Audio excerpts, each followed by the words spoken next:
3 నెలలకు ఒకసారి కంపల్సరీగా కలెక్టర్స్ కాన్ఫరెన్స్ పెడుతున్నాను. అప్పుడు పెట్టాను, ఇప్పుడు పెడుతున్నాను. దానికి కారణం అందరం కలిసి ఒకసారి డిస్కస్ చేసుకున్న తర్వాత ఎన్ని వీడియో కాన్ఫరెన్స్లు పెట్టినా, ఆన్లైన్ మీటింగ్లు పెట్టినా, ఫేస్ టు ఫేస్ ఫిజికల్ గా కలిసి వచ్చినప్పుడు వచ్చే ఇంపాక్ట్ మామూలుగా రాదు, ఆన్లైన్ లో రాదు.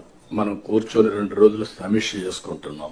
ఇక్కడ కూర్చున్నప్పుడు లాస్ట్ 3 కాన్ఫరెన్స్ అయిన తర్వాత నాకు కూడా కొన్ని ఆలోచనలు వస్తే ఏదో రాత్రి 11, 12 వరకు స్లాగ్ గోయింగ్ ఆన్ డిస్కషన్, మీరేదో చెప్తా ఉండడం, మీరు నన్ను ఇంప్రెస్ చేయాలని మీ ప్రయత్నం, లేకపోతే నేను కూడా మిమ్మల్ని డిస్ప్లే చేయకూడదు నా ఆలోచన.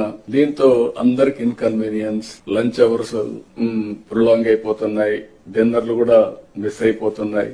అందుకే ఈసారి మాత్రం చాలా ప్రయత్నాలు చేశాం. అందుకే జిల్లాకు ఒక స్పెషల్ ఆఫీసర్ చేశాం. అదే మాదిరిగా జోన్ కు ఒక సీనియర్ ఆఫీసర్ ని పెట్టాం. జిల్లాలో ప్లానింగ్ బోర్డు మినిస్టర్స్ ఉన్నారు, ఈ సైడ్ మినిస్టర్స్ కూర్చున్నారు. వాళ్ళు కూడా గుర్తుపెట్టుకోవాలి, ఇది మాకేం సంబంధం లేదు, ఇదేదో కలెక్టర్స్ కాన్ఫరెన్స్ కాబట్టి మేము కూడా గమనుండొచ్చు అంటే కరెక్ట్ కాదు.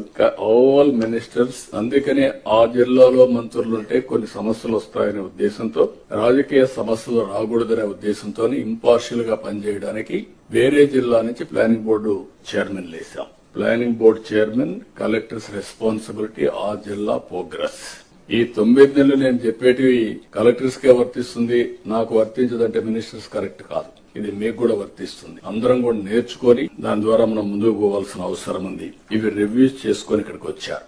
అదే మరి ఈ రోజు 26 మంది కలెక్టర్స్ యొక్క పర్ఫార్మెన్స్ మేము కూడా సమీక్ష చేసుకుంటున్నాం. ఈ విషయంలో మీ అందరికీ ఒక క్లారిటీ ఉండాల్సిన అవసరం ఉంది. రివ్యూ చేసుకున్న తర్వాత మళ్లీ ఇక్కడ కూర్చున్న తర్వాత మనందరం కూడా ఫార్మేట్ కూడా మార్చాం. సెక్రటరీస్ ఎప్పటికప్పుడు మీకు అందుబాటులో ఉంటారు. వాళ్ళు మీ ద్వారా వాళ్ళ యొక్క కార్యక్రమాలని లాస్ట్ మళ్ళీ తీసుకుపోయే బాధ్యత సెక్రటరీస్, హెడ్ ఆఫ్ డిపార్ట్మెంట్స్ వాళ్ళకుంది. మీరు ఇక్కడ ఉన్నప్పుడు ఏం చేయాలో మీరు వర్కౌట్ చేస్తారు.